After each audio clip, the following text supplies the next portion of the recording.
요한복음 3장 6절부터 읽어보도록 하겠습니다. 육으로 난 것은 육이요 영으로 난 것은 영이니 내가 네게 거듭나야 하겠다 하는 말을 놀랍게 여기지 말라. 바람이 음이로 불매 네가 그 소리는 들어도 어디서 와서 어디로 가는지 알지 못하나니 성령으로 난 사람도 다 그러하니라. 니고데모가 대답하여 이르되 어찌 그러한 일이 있을 수 있나이까? 예수께서 그에게 대답하여 이르시되 너는 이스라엘 선생으로서 이러한 것들을 알지 못하느냐? 진실로 진실로 네게 이르노니 우리는 아는 것을 말하고 본 것을 증언하노라. 그러나 너희가 우리의 증언을 받지 아니하는도다. 내가 땅의 일을 말하여도 너희가 믿지 아니하거든. 하물며 하늘의 일을 말하면 믿겠느냐? 하늘에서 내려온 자 곧 인자 외에는 하늘에 올라간 자가 없느니라. 모세가 광야에서 뱀을 든 것 같이 인자도 들려야 하리니 이는 그를 믿는 자마다 영생을 얻게 하려 하심이니라. 아멘. 오늘 이 말씀 본문으로 성령으로 난 자라는 제목으로 함께 말씀을 나누도록 하겠습니다. 지난주에 저희가 살펴본 말씀 요한복음 3장 마지막 절 5절이 이렇게 끝났죠. 예수께서 진실로 내게 이르노니 사람이 물과 성령으로 나지 아니하면 하나님의 나라에 들어갈 수 없느니라. 이 말씀 뒤에 오늘 말씀이 이어지고 있는 것입니다.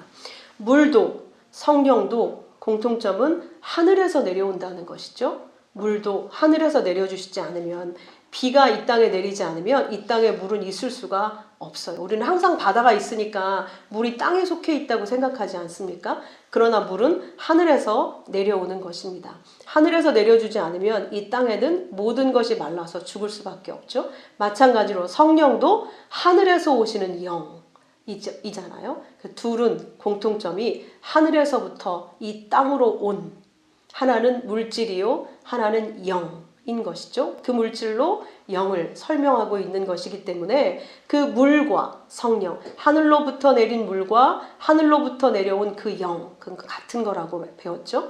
그것이 아니면 하나님 나라에 들어갈 수 없다라고 말씀하시면서 육으로 난 것은 육이요 영으로 난 것은 영이니 니고데모는 이것을 이해하지 못하고 어떻게 거듭납니까? 엄마 뱃속에 다시 들어가서 우리가 나올 수가 있습니까? 그게 어떻게 가능합니까? 이렇게 얘기하지 않았습니까? 그러니까 지금 예수님께서 이렇게 설명하시는 거예요. 내가 얘기하는 것은 육으로 다시 태어나는 거, 그걸 말하는 게 아니다. 육으로 난 것은 육이요, 영으로 난 것은 영이니. 구별해 주시죠, 지금. 물과 성령이 하늘로부터 오는 것이기 때문에 내가 지금 얘기하려는 거듭나는 것은 하늘로부터 난다는 얘기야. 다시 태어난다는 얘기야. 땅의 것으로, 육의 것으로 난다는 얘기가 아니다. 이걸 지금 예수님께서 하나하나 수정해가면서 가르쳐주고 계신 것이죠. 엄마 뱃속에서 다시 태어나는 게 아니라, 육으로 다시 태어나야 된다는 게 아니라 영으로 태어나야 한다는 거야. 하늘에서 내리는 그 물, 하늘에서 보내신 성령을 통해서 다시 태어나야 하나님 나라에 들어갈 수 있다. 즉 하늘에서 보낸 증거, 신랑의 빙패물, 그것이 있어야 하나님 나라에 들어갈 수 있다는 거죠.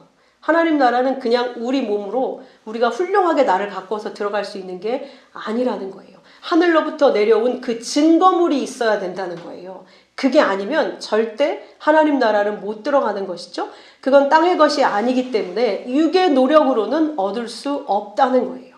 그 증거가 바로 성경이 내게 주신 새로운 법, 성경을 통해서 하나님이 내 부모가 되신다는 것, 그리고 아버지의 언약이 바로 그 성경으로 우리에게 주어진 것, 그게 바로 증거라는 거예요. 그러니까 성경이, 말씀이, 하늘로부터 그 온 언약이 나에게 땅의 법이 아니라 하늘의 법으로 받아들여져야 된다는 거예요. 그리고 부모가 새로워져야 된다는 거죠. 그리고 이 성경이 나와 아버지의 언약이 되어져야 된다는 거예요. 그래서 그 언약 때문에 우리의 정체성과 세계관이 완전히 바꾸어지게 된다는 것이죠. 그러니까 그 증거물이 내게 오면 국적도 바뀌고 호적도 바뀌고 신분이 바뀐다는 거예요. 완전히 새로워진다는 거죠. 우린 지금까지 대한민국이 내 국적이라고 생각했지만 이제 하나님의 나라가 내 국적이 되는 거예요. 나는 내 육의 부모가 내 부모라고 생각했잖아요. 근데 이제 하나님이 내 부모라는 걸 알게 되는 거예요. 그래서 이제는 내가 누구의 아들, 이 땅에 어떤 스펙을 가진 누구, 어떤 직업을 가진 누구, 어떤 공적을 쌓은 나, 누구 엄마, 누구 아빠, 그게 아니라 하나님의 아들이라는 새로운 정체성, 내가 누군지 새롭게 완전히 내 신분이 뒤바뀌게 된다는 거죠. 하늘에 속한 하늘의 아들로, 이제 더 이상 땅의 아들이 아닌 거죠. 마귀의 아들이 아닌 것이죠. 그래서 그때부터 우리는 이 세상이 이방 땅이 되는 거예요.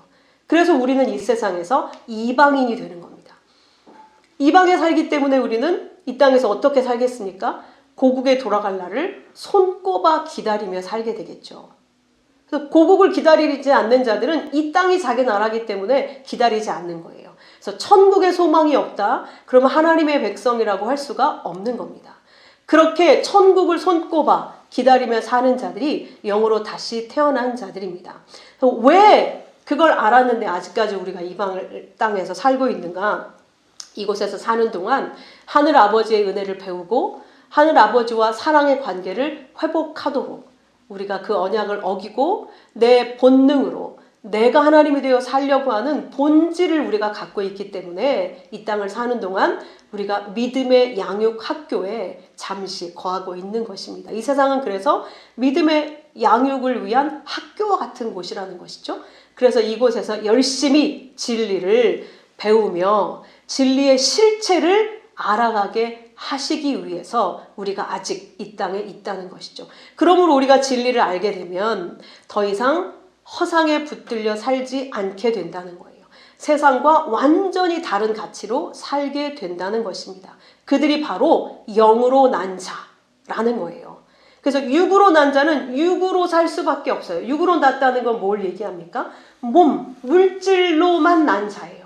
그리고 아담의 죄 가운데에서 탄생된 자, 그리고 본성의 지배를 받는 자. 그래서 영에 대해서는 무지해요. 하나님과 하나님 나라에 대해서는 관심도 없어요. 무지해요.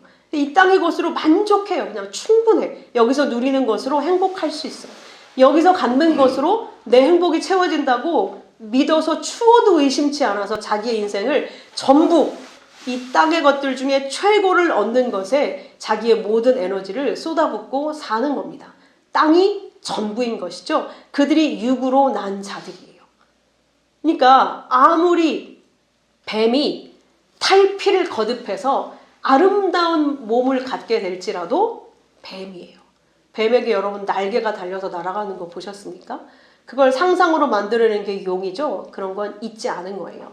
영으로 난 것은 그것과 반대로 성령으로 태어난 자들입니다. 그 말은 성령이 내게 찾아오셨다는 뜻이에요. 아버지가 잃어버린 자기 자식을 찾으러 오는 거죠. 그래서 아버지에 의해서 찾아진 바 된 그 자는 아버지가 그를 그냥 여기에 놓겠습니까? 아니죠. 국적과 호적과 신분을 완전히 다시 바꾸어서 기록을 해놓는 것이죠. 드디어 우리는 마귀의 아들에서 벗어나서 하나님의 아들이 되어지는 겁니다. 하나님 나라의 소속이 되고 하나님의 아들이 되는 것이죠. 그렇게 하나님이 아버지가 되셔서 새로운 관계가 맺어지고 드디어 진짜 아버지와 소통하게 되는 거예요. 아버지의 사랑을 받고 사랑을 드리는 관계가 되어지는 겁니다. 그들은 영으로 난 자예요. 애초에 나비의 벌레가 반드시 나비가 되기로 결정된 것처럼 똑같이 땅을 기어다니는 뱀처럼 애벌레도 땅을 기어다니고 시작을 하잖아요. 그런데 반드시 변태돼서 누에고치 번데기를 거쳐서 나비가 돼서 이제 하늘을 살 존재라고 하는 것이죠. 그들은 영으로 난 자다. 그래서 요한복음 4장 24절에 하나님은 영이시니 예배하는 자가 영과 진리로 예배할지니라 말씀하신 것이죠. 이 말은 하나님은 영이시기 때문에 영으로 드리는 예배가 아니면 받지 않으신다는 거예요. 그래서 맨 처음부터 가인과 아벨의 제사를 통해서 저희에게 설명을 해주신 것이죠. 가인의 제사는 육의 소산이었어요. 육의 열매였어요. 사실 그가 농사 짓는 자라고 가르쳐주고 있잖아요. 그래서 땅의 열매를 드렸다. 그래서 그게 과일이 될지 곡식의 열매일지 알 수 없지만 곡식의 열매라 할지라도 하나님께 드려질 때에는 그냥 드릴 수가 없게 돼 있었죠. 레위기에 보면 반드시 완전히 갈아서 곡식 그대로 드리게 하지 않았죠. 그러니까 곡식이 완전히 죽어야 되는 거예요. 그러니까 아벨의 제사는 첫 새끼 양이었죠. 근데 그 양이 죽어서 그 양을 죽여서 드리는 거잖아요.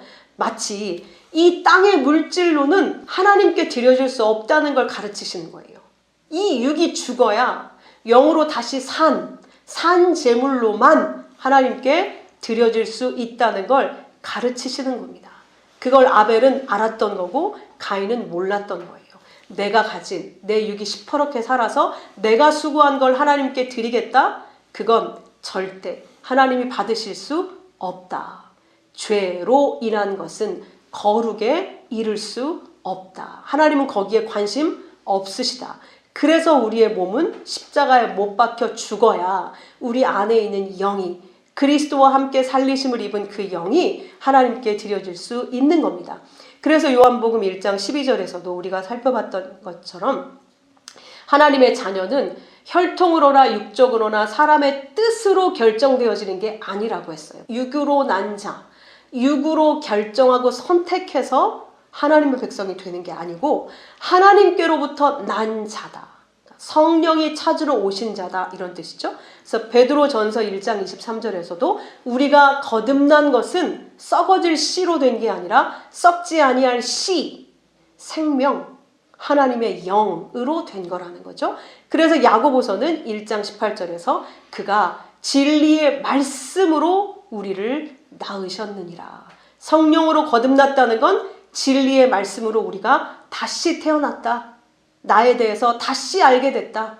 이제 땅이 아닌 땅이 하늘을 설명하기 위해서 있다는 걸 알게 됐으므로 이제 진짜 하늘이 있다는 것, 하나님이 계시다는 것, 내 진짜 부모님이 하나님이시라는 걸 알게 된다는 거예요. 그렇게 진리의 말씀으로 우리가 나아졌을 때 우리가 거듭난 자라는 거죠. 그래서 고린도전서 2장 12절에서는 우리가 세상의 영을 받지 아니하고 오직 하나님께로부터 온 영을 받았으니 이는 우리로 하여금 하나님께서 우리에게 은혜로 주신 것들을 알게 하려 함이라. 그러니까 우리는 세상의 영을 받은 자가 아니다. 진리의 말씀으로 거듭난 자는, 성령이 찾아오신 자는 세상의 영을 받은 자가 아니라 하나님께로부터 온 영을 받은 자다 라는 거예요. 그래서 하나님께로부터 영이 오면 우리에게 하나님의 은혜를 알게 하신다는 거예요. 왜 우리가 하나님께로부터 온 영을 다시 받아야 하는가? 창세기에서 그 이유를 알려주고 있죠. 하와가 하나님의 말씀을 듣고 살아야 영원한 생명으로 살 수 있는 그 하와가 누구의 말을 들었습니까? 뱀의 말을 들었잖아요. 뱀의 말을 들었다는 건 말은 곧 영이요 생명이라고 했죠. 말이 영이란 말이에요. 말은 보이지 않아요. 우리가 문자로 표기하지만 말은 사실 살아있는 영이에요. 그 사람의 정신을 담고 있는 거잖아요. 우리가 무슨 말을 할 때에는. 그러니까 뱀의 말을 들었다는 건 뱀의 영을 받은 거예요. 마귀의 영을 받았다는 뜻이에요. 내가 마귀의 말을 듣겠다라는 건 마귀의 영을 받았다는 것과 똑같은 얘기인 거거든요. 그래서 우리는 마귀의 영을 받아서 마귀의 말을 듣고 마귀의 말을 지금까지 믿고 살아온 거예요. 마귀의 말은 무엇입니까? 세상에 있는 영, 요한일서 2장 16절에 가르쳐주고 있죠. 이 세상에 있는 모든 것이 육신의 정욕과 안목의 정욕과 이생의 자랑이니 이것은 아버지께로부터 온 게 아니라 세상으로부터 온 것이라. 세상 주관자 마귀에게서부터 온 것이다. 육신의 정욕, 안목의 정욕, 이생의 자랑. 이 세상 모든 존재들이 이걸 위해 살고 있어요. 이 세 가지에서 벗어날 수 있는 존재가 아무도 없어요. 우리도 그렇게 살아왔죠. 육신의 정욕, 안목의 정욕, 이생의 자랑. 나를 위해서 내가 성공하고 내가 내 이름이 드러나고 내가 자랑스러워지고 우리가 오직 그걸 위해서 열심히 달려오지 않았습니까? 그런데 그렇게 해서 내가 내 자랑이 돼서 내가 하나님처럼 되면 하나님이 나를 대적해서 나를 죽이셔야 한다는 거죠. 나는 멸망할 수밖에 없는 거죠. 그게 죽음이에요. 하나님을 대적하고 하나님과 끊어지는 게 멸망인 거예요. 하나님만 생명이니까. 하나님을 대적하고 하나님께로부터 끊어지면 그게 멸망인 겁니다. 그래서 이 세상이 아무리 인간이 노력해서 많은 것들을 발전시켜도 결국 그 모든 발전시킨 소산들이 인간을 소외시켜가고 있고 멸망시켜가고 있고 수많은 사람들을 죽여가고 있지 않습니까? 이 역사가 그걸 증거하고 있는 거예요. 왜 하나님만 생명인가? 왜 인간은 생명을 만들어낼 수 없는가? 왜 인간은 마귀의 말을 들으면 멸망할 수밖에 없는가를 이 역사가 지금 이렇게 증명하고 있는 겁니다. 그래서 이 세상의 영을 받은 자들은 결국 육신의 자랑을 위해 살다가 멸망에 이르게 된다는 거예요. 그래서 요한복음 6장 63절처럼 하나님의 영은 살리는 거다. 세상의 영은 죽이는 거잖아요. 맨 마지막이. 근데 그걸 몰라요. 왜? 잠깐 동안은 막 나를 살려주는 것처럼 느껴지거든요. 자랑스럽게 하고 막 모든 사람 앞에 서게 하고 막 성공을 막 정말 사람들이 축하하고 축복하고 대단한 사람인 것처럼 그렇게 인정해 주잖아요. 그게 사는 것처럼 속게 만드는데 그게 결국은 마귀와 연합해서 너 내 말 들으면 하나님처럼 돼. 하나님 말을 버리면 하나님처럼 돼. 그 얘기잖아요. 근데 그 얘기를 듣고 멸망하는 겁니다. 그런데 하나님의 영, 다시 말하면 하나님의 말씀을 붙들면 살리는 것은 영이니 하나님의 영은 살리는 거다. 육은 무익하다. 생명을 주는데 아무런 유익이 없다. 오히려 육은 우리를 죽이는 거다라고 가르쳐주고 있는 것이죠. 내가 너희에게 이른 말이 곧 너희의 영이요 생명이다. 그러므로 죽은 자를 살리는 것은 하나님의 영인 거예요. 영은 히브리어 원어에 보면 숨, 호흡이라는 말이거든요. 그 르와흐, 그게 호흡이라는 뜻이에요. 그래서 우리가 사람이 갑자기 쓰러지면 막 심폐소생한 다음에 인공호흡 하잖아요. 그 숨을 다시 불어넣어줘야 그 사람이 살아나잖아요. 그 숨이 생명이라는 거. 보이지 않는 그 숨. 보이는 그 몸은 훨씬 더 큰데 이 몸이 아무 힘도 없이 축 늘어져서 죽을 수밖에 없는 것. 그걸 결정하는 게 이 숨, 호흡에 있다는 게 너무 신기하지 않습니까? 우리는 밖에 있는 몸, 허우대 멀쩡한 이것만 보고 있는데 숨이 끊어지면, 코만 꽉 막으면 죽는 거예요. 근데 정말 재미있게도 미국의 어떤 목사님이 이렇게 표현을 하는 거예요. 그 히브리 원어로 야훼, 그러니까 하나님의 이름은 우리식으로 표기할 수가 없거든요. 그래서 그 사람들도 표기할 수가 없어서 한 글자 한 글자 쓰고 목욕 한 글자 쓸 때마다 목욕하고 그랬다고 말씀드린 적이 있죠. 그 야훼라는 단어를 영어 철자로 쓰면 YHWH예요. YHWH. 이 글자를 읽을 수 없어요. 여러분 한번 읽어보실래요? YHWH. 이걸 어떻게 읽으시겠습니까? 못 읽어요. 그냥 야훼라 그냥 우리가 몸을 붙여서 표현하는 것 뿐이지 읽을 수가 없어요. 근데 이게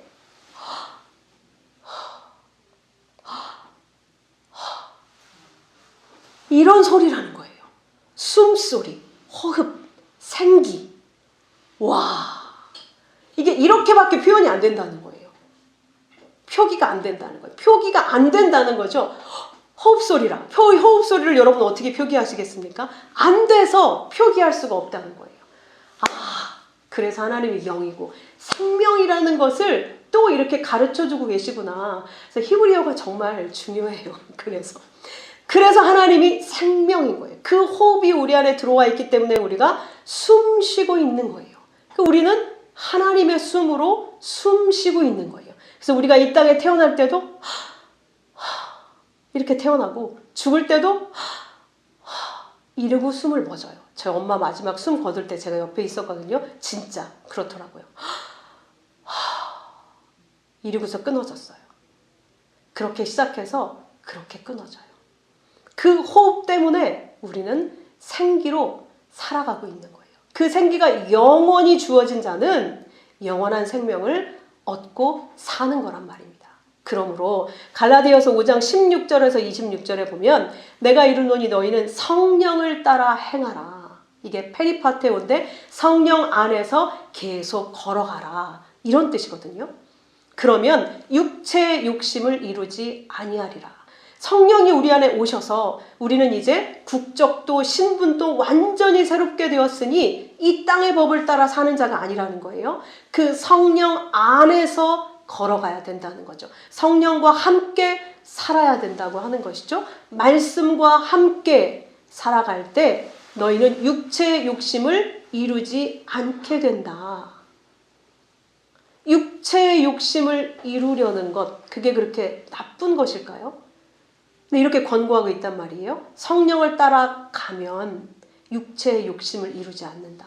우리가 살펴봤던 것처럼 육체의 욕심이 우리에게 행복을 주고 생명을 주는 거라면 하나님이 그렇게 하라고 하셨을 텐데 그 종국이 불행이고 멸망이기 때문에 그걸 하면 어떻게 고통스러운지를 우리에게 경험하신 거란 말이에요. 그래서 이제 성령이 오시면 이제는 그 성령을 따라 행함으로 너희를 괴롭게 하고 종국의 멸망에 이르게 하는 그 육체의 욕심을 이루지 않아야 한다. 그 육체의 소욕은 성령을 거스르고 성령은 육체를 거스리나니 이 둘이 서로 대적함으로 너희가 원하는 것을 하지 못하게 한다 라고 말씀하고 있어요.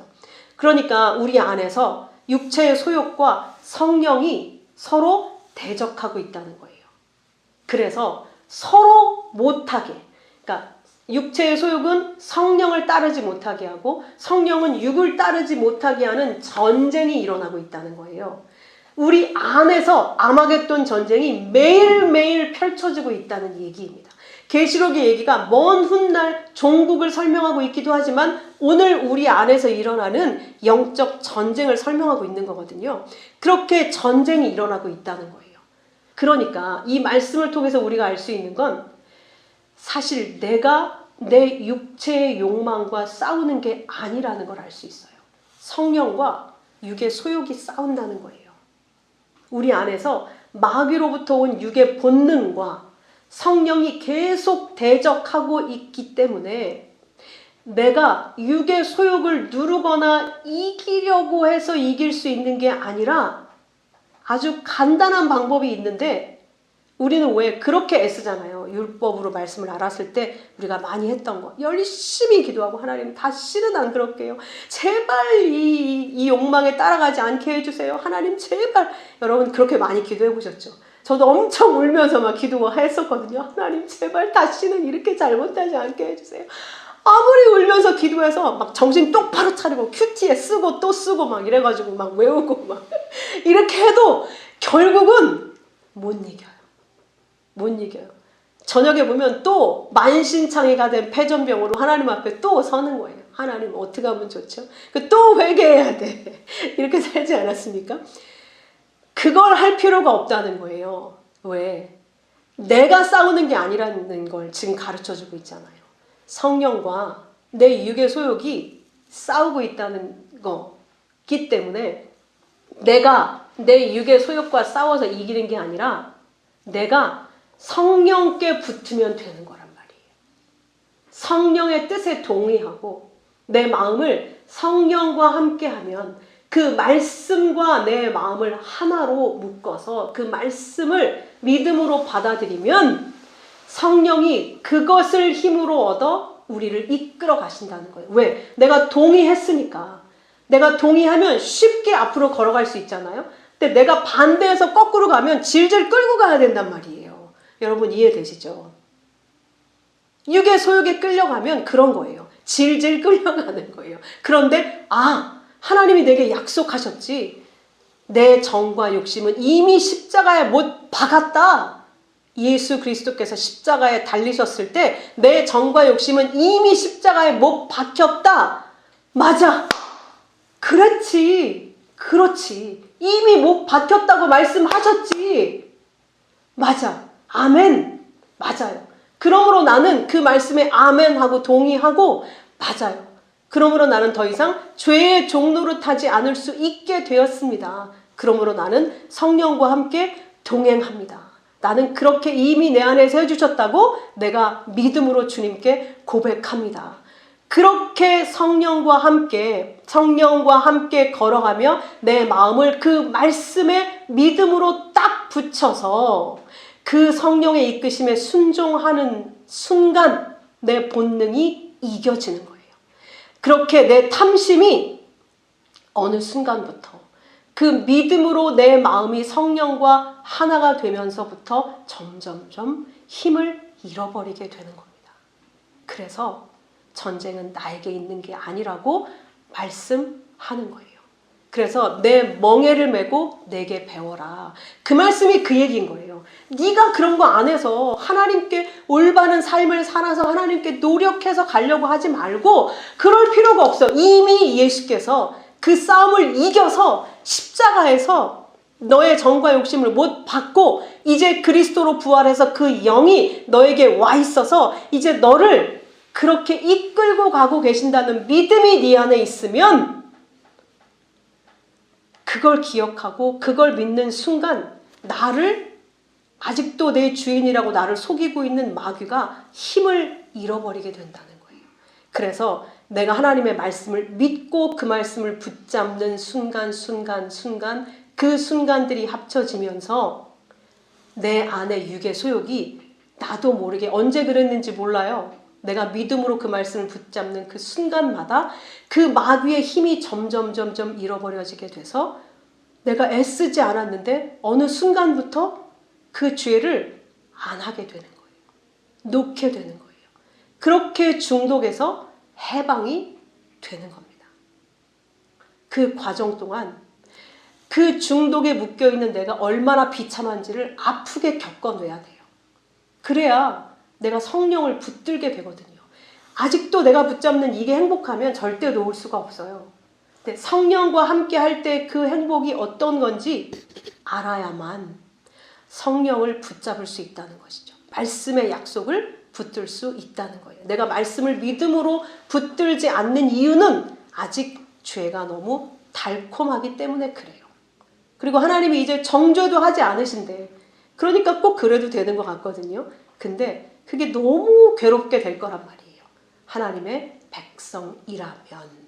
세상 백성은 안 괴로워요. 굉장히 즐거워요. 그래서 끝까지 그걸 붙들고 가게 돼 있습니다. 그래서 18절에 이렇게 이어집니다. 너희가 만일 성령의 인도하시는 바가 되면 율법 아래에 있지 아니하리라. 그게 그 말인 거예요. 성령이 이끌고 가시면 율법 아래 당연히 있지 않게 되죠. 율법은 이미 십자가에서 깨졌으니까. 그래서 그때부터 우리는 이걸 해야 되나? 저걸 하지 말아야 되나? 이런 율법에서 벗어나게 되는 거예요. 어떤 것을 통해서든지 하나님의 인도하심을 보게 되는 겁니다. 그리고 이게 진짜 나를 살리는 거구나. 이게 진짜 행복이구나. 하나님의 말씀을 쫓아가는 것, 하나님의 뜻대로 사는 것, 이게 내 즐거움을 포기하는 줄 알았는데 아니었네. 이게 진짜 행복한 거였구나. 이 땅의 죄는 잠깐 달콤한데 그 뒤에 병이 찾아오고 갈등과 불안이 찾아오고 고통이 찾아오거든요. 관계가 깨지거든요. 그런 걸 겪으면서 이 비밀이 여기 있구나 라는 걸 알게 된다는 거예요. 율법은 외부의 명령이고 성령은 내부의 생명인 겁니다. 외부의 명령은 우리가 지켜낼 수도 없고 그 명령으로 말미암아 우리는 심판받을 수 없다는 거죠. 성령은 우리 안에 오신 생명이기 때문에 반드시 우리의 죽어있는 걸 보게 하셔서 생명으로 깨워내신다는 거예요. 그래서 만일 우리가 성령으로 살고 있다면 또한 성령으로 행할지니, 그래서 그게 성령께 의탁해서 산다는 것이라는 걸 이 행할지니라는 단어가 또 증명해주고 있어요. 이 행할지니라고 하는 단어가 스토이케오라는 단어거든요. 이게 무슨 뜻이냐면 군대식으로 줄을 맞추어 걷다, 대열을 유지하다, 이런 뜻이에요. 그러니까 성령의 발에 보조를 맞추어 간다, 이런 말이거든요. 아까 이야기했던 예수님의 멍에 나는 그냥 들어가 있는 거예요. 그러면 그 예수님께서 가시는 그 길에 나는 그냥 발만 맞추어 그냥 가게 되는 거예요. 내가 애써서 밭을 가는 게 아니라 이미 완전한 그 소가 밭을 갈아낸 거에 나는 그냥 동참해서 아이고 너 수고했어 이렇게 가는 것처럼 예수께서 닦아놓으신 그 십자가의 길, 완성해내신 그 모든 율법을 수행해내시고 완성해내신 그 길을 거저 우리는 받게 되는 겁니다. 우리는 그 안에 들어가서 그 안에 멍에서 그 주님과 함께 따라가는 것 뿐이에요.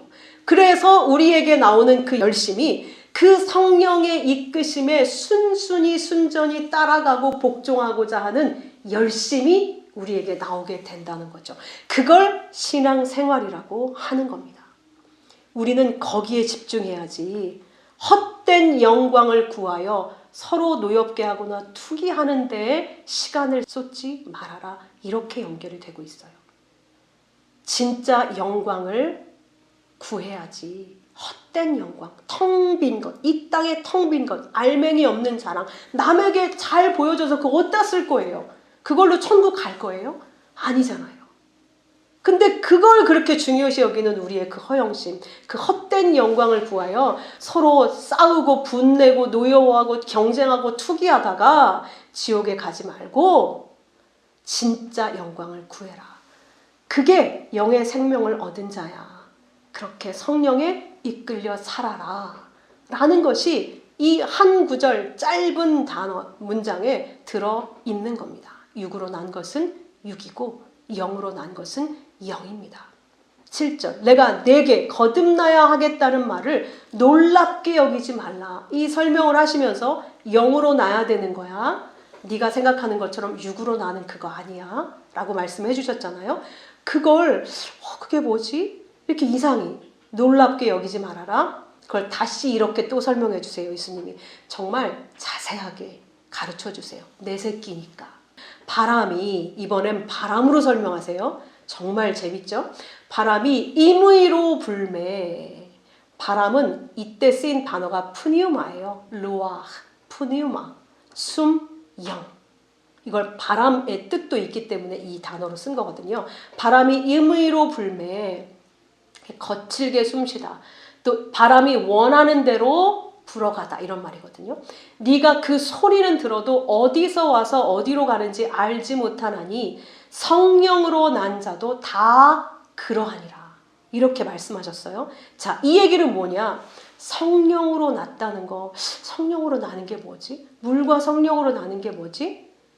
이것은 바람과 같은 거야 라고 설명을 해주시는 거예요. 성령으로 난 자는 바람이 이끄는 것과 같아서 이렇게 얘기하고 있는 거예요. 바람과 성령의 공통점 무엇이죠? 보이지 않는다. 어떻게 알죠? 근데 소리나 흔들림으로 감지한다. 강력한 힘을 가지고 있다. 이 세상에서 우리가 알고 있는 바람은 어떻게 생기는지 여러분 아세요? 태양열이 적도와 극지방을 똑같이 비추는데 닿는 그 면적이 다르기 때문에 기온 차이가 나잖아요. 그러면 기압의 차이가 생겨서 공기가 높은 곳에서 낮은 곳으로 움직이게 되면서 바람이 발생하는 거거든요. 그러니까 태양에서 시작된다고 할 수 있는 것이죠. 빛에서 시작되는 일이에요. 바람도. 물도 하늘에서 오는 것처럼 바람도 빛으로부터 하늘로부터 온다는 걸 설명하고 있는 거죠. 하늘의 일을 설명하기 위한 또 다른 사역자가 또 바람인 거예요. 그래서 전도서 11장에서도 바람의 길이 어떠한지 너희가 알지 못한다. 하나님이 하시는 일을 알지 못한다. 이렇게 말씀하고 있어요. 그래서 에스겔서에서는 생기를 불어넣어서 에스겔을 통해서 죽은 마른 뼈들이 살아나서 군대가 되어지는 모습을 우리에게 보여주셨잖아요. 이렇게 안 보이는데 실제 그 생기가 들어가서 우리가 눈으로 볼 때 진짜 죽어서 도저히 살 가망이 없는 그 뼈들이 달그락달그락 거리면서 움직이며 살아나는 걸 보여주셨단 말이에요. 마찬가지로 성령이 바람처럼 보이지도 않는데 우리 안에 불어오면 우리에게 무슨 일이 일어납니까? 바람이 지나가는데 나는 절대 이 바람에 움직이지 않을 거야 라면서 꼿꼿이 서 있는 나무 혹시 여러분 보셨습니까? 못 보셨을걸요? 바람이 불어오면 아무도 가만히 서 있을 수 없어요. 바람이 몰려오는 그 방향대로 밀고 가는 방향대로 흔들릴 수밖에 없어요. 다시 말하면 성령의 성령이 바람처럼 우리 속을 파고 들어오시면 우리 삶은 송두리째 흔들리게 되는 거예요. 우리가 원해서 내가 쌓아놓고 있었던 그게 이제 다 흔들려서 털리기 시작하는 거예요. 그 바람이 거세져서 폭풍으로 임하면 뿌리까지 뽑혀서 자동차도 하늘로 날아가는 거 보셨죠? 토네이도, 바람. 그만큼 강력한 것, 그 이상으로 강력한 게 바로 성령인 것이죠. 하나님의 영, 바람처럼 우리에게 잔잔히 찾아오셔서 흔적도 없이 들어오셨는데 이게 점점점 이 안에서 소용돌이가 생겨서 점점 커져서 결국은 내 모든 인생을 송두리째 털어내시는 거예요. 다시 세우기 위해서. 왜? 지금까지 내가 세운 건 죄로 세워졌거든요. 그걸로 하나님께 갈 수가 없잖아요. 그러니까 영으로 다시 세우기 시작하는 겁니다. 우리는 절대 거기에 맞서서 이길 수 없어요. 야곱이 이겨먹으려고 애를 써봤지만 결국 환도뼈가 완전히 박살났습니다. 그렇게 해서 살리시는 거예요. 니고데모가 대답하여 이르되 어찌 그런 일이 있을 수 있습니까? 예수께서 그에게 대답하여 이르시되 너는 이스라엘의 선생으로서 이런 것들을 알지 못하느냐? 이건 무슨 말씀이에요? 책망이 아니라 내 백성, 이스라엘이 하나님의 백성이잖아요. 내 백성을 가르치는 선생이라면 반드시 알아야 된다는 거예요. 뭘? 거듭남에 대해서. 그걸 모르면서 뭘 가르치는 거예요? 말씀이 그 생명을 주려고 주신 거잖아요. 근데 그걸 모르고 있단 말이에요. 그러니 이스라엘의 선생으로서 너희가 어떻게 이걸 알지 못하느냐? 오늘 우리에게 말씀하시는 것이죠. 네가 그 거듭남을 알고 있느냐? 진실로 네게 이르노니 우리는 아는 것을 말하고 본 것을 증언하노라. 내가 지금 거듭남을 말하고 있는데 그게 내가 아는 것, 본 것을 증언하는 거야. 근데 우리라는 표현을 쓰시죠? 하나님과 예수님을 설명하고 예수님과 또 예수님을 증언할 증인들이 거기 포함되어 있고 하늘의 증언 전체를 설명하고 있는 겁니다. 또한 히브리식 표현에서는 그 말씀의 권위를 강조할 때 복수를 쓴다고 해요. 그래서 예수님이 당신이 말씀하시는데 우리는 아는 것을 말하고 본 것을 증언하노라 라고 말씀하시면서 이 말씀은 확실한 진리라는 것을 가르쳐주고 있는 겁니다. 그러나 너희가 우리의 증언을 안 믿는구나. 믿지 아니하는구나.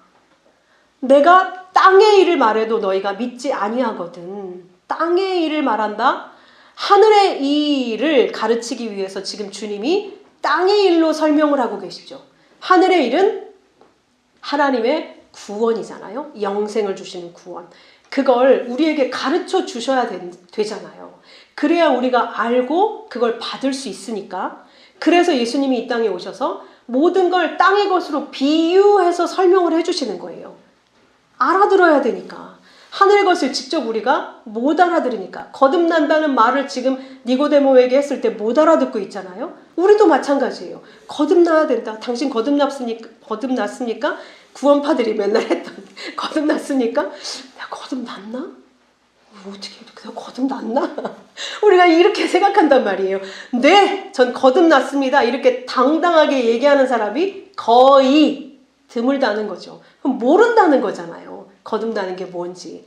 그런 상황이란 말이에요. 땅의 것을 가지고 설명을 해도 하늘의 구원, 이 땅의 구원을 통해서 그래서 예수님이 죽은 자를 살리기도 하고 아픈 자를 고치기도 하고 그런 일을 하셨잖아요. 그게 생명을 주는 하나님의 구원이라는 걸 가르치려고. 근데도 땅의 것으로도 너희가 나를 믿지 않는데 하늘의 일을 직접 얘기하면 그 하늘의 비밀인 구원을 말하면 어떻게 믿겠느냐 너희가. 그래서 그럼 어떻게 해야 되겠습니까? 말로 아무리 설명을 해줘도 우리가 못 믿어요. 무슨 말인지 못 알아들어요. 그래서 13절에 하늘에서 내려온 자, 그 인자 외에는 하늘에 올라간 자가 없느니라. 이 말씀이 이어져 있는 거예요. 그게 무슨 말이에요? 하늘에서 내려왔다는 거예요. 왜? 하늘에서 먼저 말씀으로 주었을 때 못 알아듣고 있으니까 이 훌륭한 니고데모, 율법을 가르치는 자도 못 알아듣고 있는 거잖아요. 그러니 하늘의 하나님, 그 아들 예수께서 직접 내려와서 어떻게 해주려고? 보게 하시려고, 구원을, 거듭남을 보게 하시려고 내려오셨다는 거예요. 하늘에서 내려온 인자, 그 외에는 하늘로 올라간 자가 없다 이렇게 말씀하셨으니까 인자만 하늘에서 내려왔다는 것이죠. 그리고 그가 다시 하늘로 올라갈 거예요. 하늘로부터 내려와서 하늘로 다시 올라가는 걸 보여줘야 우리가 이 땅에 죽어서 흙으로 끝이 나는 게 아니라 다시 살아서 이렇게 올라가서 부활해서 새로운 생명을 사는 그 세상이 있는 거구나. 그걸 알 거 아니에요. 그걸 보여주시려고 내려오셨다는 거예요. 하늘에서 내려와서 그 인자로 와서 다시 하늘로 올라가신다는 거예요. 신명기 30장 12절에 보면 이때 모세가 이야기합니다. 누가 우리를 위해 하늘에 올라가 그 명령을 우리에게 가지고 와서 우리에게 들려 행하게 하랴. 누가 하늘에서 내려와서 우리에게 하나님의 말씀을 알게 해서 우리를 구원하겠느냐. 이 말씀이 나오거든요. 그래서 예수님이 그 일을 위해서 내가 왔다라고 지금 말씀하고 있는 겁니다. 그래서 14절에 모세가 광야에서 뱀을 든 것 같이 인자도 들려야 하리니 그렇게 우리에게 보여서 생명을 가르쳐야 되니까 내가 높이 들릴 거야. 니네가 전부 보라고. 모세가 광야에서 뱀을 왜 들었죠? 신명기 30장 사건 여러분 아시죠? 이스라엘 백성들이 이 땅의 것들만 보고 먹을 게 없어요. 마실 게 없어요. 왜 여기까지 끌고 나와서 우리를 고통스럽게 합니까? 애굽에 있으면 잘 먹고 잘 살기라도 하는데 이랬단 말이에요. 그래서 불뱀을 보내서 다 물려서 죽게 됐을 때 하나님이 놋뱀을 만들어서 깃발처럼 매달라고 했어요. 그리고 이거 보는 자만 산다. 그때 수천 명이 죽어가고 있었거든요. 그거 보면 산다라고 살 수 있는 소망, 표대를 놋뱀으로 들게 하셨다는 거예요. 이 말은 우리의 죄가 지금 이 뱀과 같이 하나님을 대적하고 있다는 것을 증명함과 동시에 예수께서 이 뱀이 돼서 놋뱀처럼 우리가 사실 거기에 달려서 뱀같이 하나님을 거역하고 불평하고 있는 우리가 거기에 달려 죽어야 되는데 예수께서 거기에서 죽으시고 이렇게 우리를 예수의 피로, 예수의 죽음으로 우리를 살려내셨구나라는 걸 알아보고 믿으라고, 영생을 얻으라고, 인자도 들려야 한다. 휩소, 높이 들어올린다 이런 뜻이거든요. 들려야 하리니 이는 그를 믿는 자마다 영생을 얻게 하려 하심이라. 내가 높이, 놋뱀처럼 들리는 이유가 무엇이다? 보고 생명을 얻으라고, 거듭나라고. 그렇구나. 이 말씀은 그 아들을 보고 그 거듭난 생명, 죽음에서 부활한 그 생명을 보고 그렇구나. 진짜 생명이 있는 거구나. 하나님이 주시는 생명이 있는 거구나. 그 생명을 성령이 우리에게 주시러 오신 거구나. 그걸 알고 그 예수 믿고 생명을 얻으라고. 그들이 성령으로 난 자라고 말씀하고 있는 겁니다. 그래서 요한복음 6장 40절에 내 아버지의 뜻은 아들을 보고 믿는 자마다 영생을 얻는 이것이니 마지막 날에 내가 이를 다시 살리리라. 내 아들, 십자가에 달린 내 아들을 보고 이렇게 우리가 육으로 죽고 그리스도가 부활해서 승천하여 우리에게 보여주신 것처럼 내가 이렇게 살아서 아버지께 가는 거구나. 이렇게 나를 살리실 거구나. 라는 걸 믿는 자, 그들이 성령으로 난 자다. 그들의 나라가 바로 하나님의 나라다. 라고 오늘 말씀하고 있는 겁니다. 잘 이해되셨죠? 함께 기도하겠습니다. 아버지, 감사합니다. 이렇게 우리에게 하나님의 생명을 주시려고, 하늘의 호흡을 우리에게 불어넣어 주시려고 성령을 보내셨습니다. 그래서 그 진리의 말씀을 오늘 이 시간도 이렇게 우리에게 심폐소생하듯이 우리에게 불어 넣어주고 계시니 감사와 찬송과 영광을 돌려드립니다. 아버지의 이 말씀, 이 약속, 이 생명, 이 호흡, 이 사랑이 없이는 우리가 한순간도 살 수 없습니다. 이 세상은 날마다 죽이고 멸망하는 것 뿐이기 때문에 우리가 주의 말씀으로 호흡하고 하늘을 바라보지 않으면 결코 한순간도 살 수 없음을 주님 고백합니다. 그것을 알게 하셔서 우리를 성령으로 난 자 되게 하셨사오니 주의 이름을 찬송합니다. 이 기쁨을 어떻게 다 설명할 수 있겠습니까? 이스라엘아, 너같이 구원 얻은 자가 누구냐?